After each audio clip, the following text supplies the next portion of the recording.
So generally, access is a very difficult problem for pretty much everyone across Africa. Pharmacies aren't generally well stocked.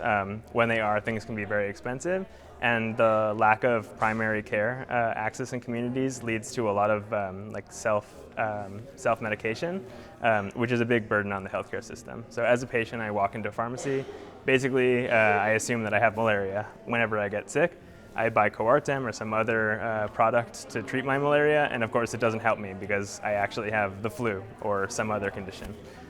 So what mPharma is trying to do is, one, stock this pharmacy, make sure that if you have some sort of condition, the drugs that you need to treat it are on the shelf, but also make sure that there's diagnostic capabilities and clinical services within that pharmacy so that I can get tested, speak with a doctor, have my blood sugar reading taken, my blood pressure, and make sure that there's enough diagnostic capability to actually treat me for the condition that I need help with.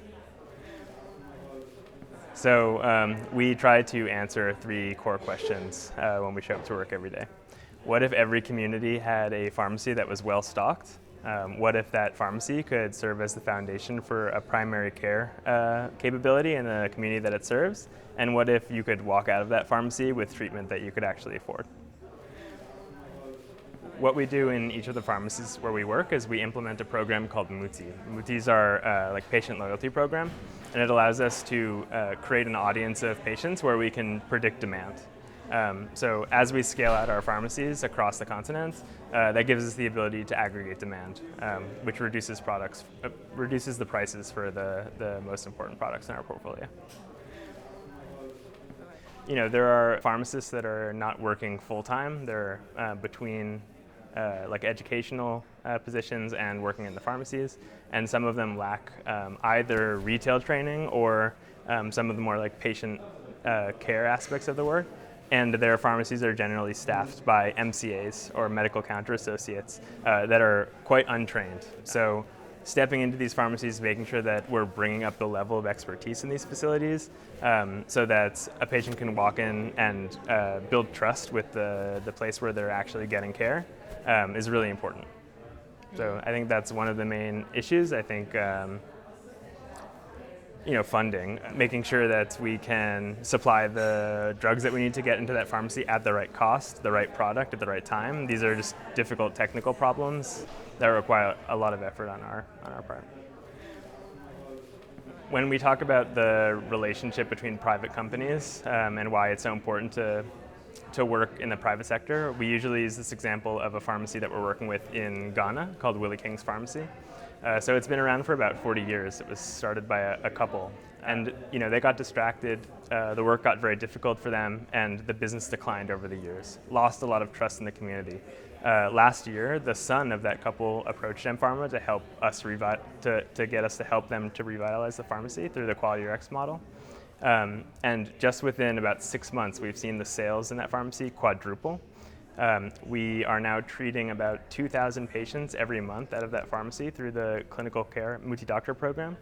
And they've already repaid the initial investment that we made in improving their infrastructure within the first 6 months, I believe. So these are incredible results, and these are not the types of projects that governments are usually embarking on, simply because it's sort of too individualistic and the incentives aren't always there, right? So when we're looking at these private partnerships, we succeed because the pharmacy succeeds, right? There's a very clear alignment of incentives that lead to good results for both of us. I think one of the areas where we're really looking for help from the public sector is around regulation. So changing regulation to make it easier to, let's say, enable a nurse to capture a lab result within the pharmacy, right?